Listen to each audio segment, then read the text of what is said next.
사랑의 하나님 아버지 감사합니다. 오늘도 말씀으로 우리가 또 새롭게 깨닫고 우리 하나님과의 관계가 더욱더 긴밀하고 또 서 깊은 관계로 발전해 갈 수 있도록 축복해 주시옵소서. 예수님 이름으로 기도합니다. 아멘. 9월 29일입니다. 사도행전 10장 24절부터 35절의 말씀인데요. 오늘의 말씀은 고넬료를 찾아간 베드로가 그곳에서 성령의 역사하심을 증명하는 그런 장면을 우리가 봅니다. 단순히 이 고넬로란 그 한 사람과 그 가족들의 회심 사건의 이야기가 아닙니다. 이것은 그 깊은 얘기가 또 있습니다. 이 사건의 밑바닥에는 우리가 아브라함과 하나님이 맺으신 그 언약에 관한 것을 우리가 기억해 보아야 할 필요가 있습니다. 하나님은 아브라함에게 언약을 맺으시면서 너로 말미암아 천하 만민이 복을 얻는다. 즉 네가 복이 될 것이다. 그렇게 말씀을 하신 것입니다. 그런데 그 복의 근원이 된다는 것이 단순한 물질적 풍요의 그런 복의 근원이 아브라함이 시조가 된다는 것이 아니라 아브라함의 후손 가운데에 누군가가 와가지고 이 땅에 메시아로 하나님이 구세주로 보내는 사람, 즉 예수 그리스도가 오셔가지고 그분을 통하여 모든 민족에게 생명을 얻게 하는 그런 놀라운 역사가 일어날 것이다 하는 것을 네가 복이 될 것이다. 즉 너로 인하여 세상 모든 사람들이 복을 받게 될 것이라고 말씀하신 것의 그 내용이었습니다. 그러니까 아브라함과 맺은 그 언약은 예수 그리스도를 이 땅에 보내셔서 모든 인류에게 하나님의 자녀로 되돌아 갈 수 있는 길을 열어주는데 그 복의 그 본래적인 그 의미가 있는 것입니다. 그런데요, 실제 역사 속에서 이 유대인들이 아브라함의 직계 후손들이지 않습니까? 유대인 다수가 이 약속의 성취로 오신 예수님에 대해 무지하여서 그렇기도 하지만 또 이 사람들은 자신들의 가지고 있는 율법에 근거해서라고 스스로 믿으면서 예수 그리스도를 거부했습니다. 자신들이 믿는 하나님의 그 신앙을 지키기 위해 예수를 거부한 것처럼 본인들은 그렇게 생각을 했습니다. 그러다 보니까 전반적으로 유대인들 가운데 지도자가 되거나 능력 있는 사람들, 이런 사람들의 기득권자들은 다 예수를 거부하는 그런 사태가 벌어지게 돼서 하나님께서 예수를 보내시고 이 땅에 복음을 전하게 한 일이 유대인 안에서는 대단히 난항을 겪었습니다. 유대인들은 오히려 예수를 부끄러워하고 자신들이 구세주로 인정하지 않고자 했습니다. 십자가에서 죽었기 때문입니다. 바로 그 지점에서 하나님은 복음을 그 한 민족의 울타리에 가둬두지 않으시고 그 원래 그 아브라함에게 언약하신 그대로 이방인에게 복음이 흘러가게 그렇게 하시게 시작을 했습니다. 당연히 그렇게 하게 되는 것입니다. 그리고 그 첫 장면이 바로 이 고넬료의 사건을 우리에게 보여줍니다. 로마 군대의 백부장이며 또 이방인의 고넬료가 하나님을 경외하며 기도하는 그런 사람이었다는 것도 놀랍지만 그것이 그 당시에 정말 생각할 줄 아는 사람들, 지성인이나 혹은 철학가나 혹은 또 권세가들 가운데 많은 사람들이 유대인이 아니면서도 유대인들이 믿고 있는 여호와 하나님에 대한 경외심을 가지고 사는 사람들이 많았습니다.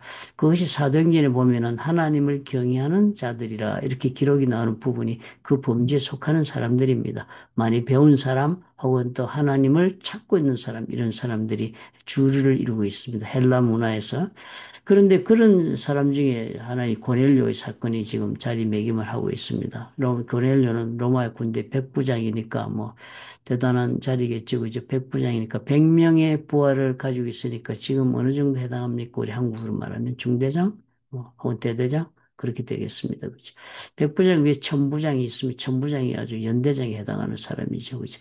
그러니까 그렇게 상당히 뭐 괜찮은 그런 지위에 있고 또 그러다 보니까 돈도 있고 이래서 많은 자선도 베풀고 그랬던 사람입니다.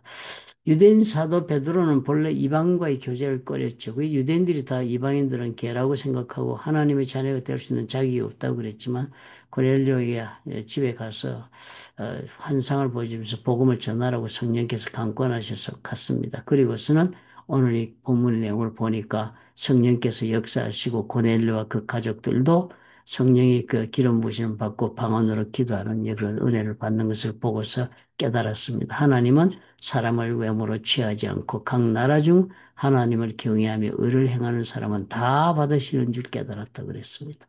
복음이 더 이상 어떻게 해요? 특정 민족이나 문화의 전유물이 아닌 것을 지금 보여줍니다. 놀라운 변화가 일어납니다. 아브라함의 언약대로 열방으로 하나님의 구원의 역사가 지금 확장되어 나가고 있는 전환점에 지금 들어섰습니다. 또한 우리가 예수를 믿는 것도 그러니까 어떻게 해요? 단순히 개인적인 구원의 사건에 그냥 머무르지 않을 것을 알려주고 있습니다. 바로 어떻게 이 언약의 큰 그림 속에 우리도 참여하게 되는 것입니다. 이 이후로 성령의 역사가 벌어지고 주님 오실 때까지 지금 2000년의 세월이 가면서 지금 우리가 이 흐름 속에 성령의 역사하시며 문화와 장벽을 넘어서서 예수 그리스도가 나의 주라고 고백하는 그런 역사가 일어나는 그 성령의 역사 시대를 우리가 지금 살고 있습니다. 그런 과정에 저와 여러분도 이 고넬료처럼 그런 과정 속에 구원의 역사 속에 들어가 있습니다. 그렇기 때문에 우리 그리스도인들은 단순히 복음을 받아들인 자에 그치는 사람들이 될 수가 없습니다. 이제 그 복음을 우리가 받아들이고 그리고 또 고넬료처럼 고넬료가 베드로의 복음을 받아들이고는 고넬료 자기의 세계 속에 있는 모든 사람들에게 이 복음을 흘려보내지 않았습니까? 가족들도 믿고 이렇게 되면서요. 마찬가지로 우리도 그런 것입니다. 우리가 복음을 받아들이고서는 우리 각자의 그 세계 속으로 이 복음을 흘려보내는 그런 역할을 해야 한다는 것을 고넬료와 베드로의 이 복음을 전한 사건을 보고 우리가 깨닫는 것입니다. 이방인에게 첫 번째로 열린 문이 고넬료를 만나는 그런 사건이었지만 이 첫 번째 열린 문은 오늘날도 계속적으로 하나님께서 구원받은 자의 그 생애 속에서 그 문을 열고 복음이 또 그 사람의 세계 속으로 넘치게 흘러 들어가서 하나님의 자녀들을 돌이키는 역사를 하나님 보시기를 원하시는 것입니다. 우리가 이것을 오늘 복음에서 깨달읍시다. 우리가 과연 하나님의 말씀 가운데서 우리 주님께서 구원을 받고 주님의 그 복을 받고 우리가 사는 사람이 되었다면 과연 우리는 그 받은 복을 누구에게 흘려 보내주고 있는가?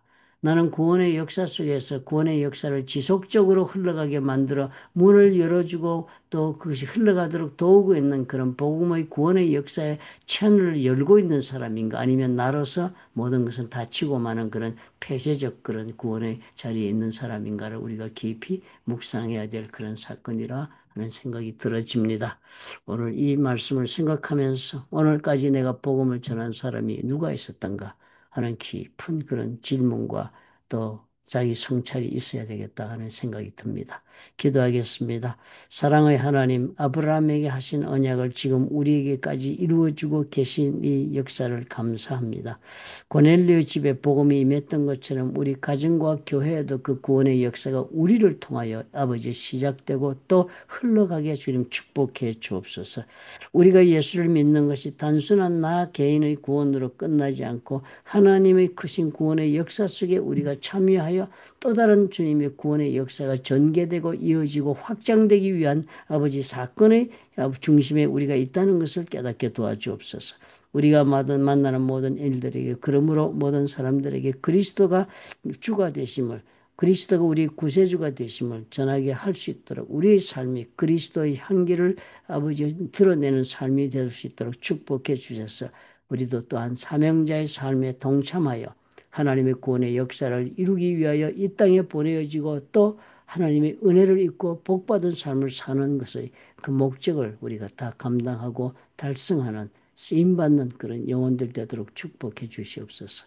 예수님 이름으로 기도합나이다. 아멘. 우리가 이것을 이해해야 됩니다. 우리의 삶은요, 하나님의 큰 구원의 역사 속에 한 자리를 차지하고 있는 사람입니다. 그럼 우리의 삶 가운데 하나님께서 그 구원의 역사를 더 깊이 깨닫고 또 그 하나님의 구원의 역사 속에서 하나님의 약속의 말씀을 따라 깨닫고 살아가는 사람이 되도록 하기 위하여 우리 삶 가운데 하나님은 많은 사건을 주시는 것입니다. 내 삶에 내가 해결하지 못하거나 이해할 수 없는 역사가 있을 때 그런 모든 일을 통하여 하나님이 나의 하나님 되시고 예수님이 나의 그리스도가 되심을 깨닫게 되는 그런 기회로 하나님 삼으시기 위하여 허락하고 계신다 하는 것을 우리가 깊이 성찰하고 또 기도 가운데 성령의 도우심으로 우리가 깨닫고 그래서 우리도 구원사에게 쓰임받는 삶을 다 이루시는 저와 여러분이 되었으면 좋겠습니다.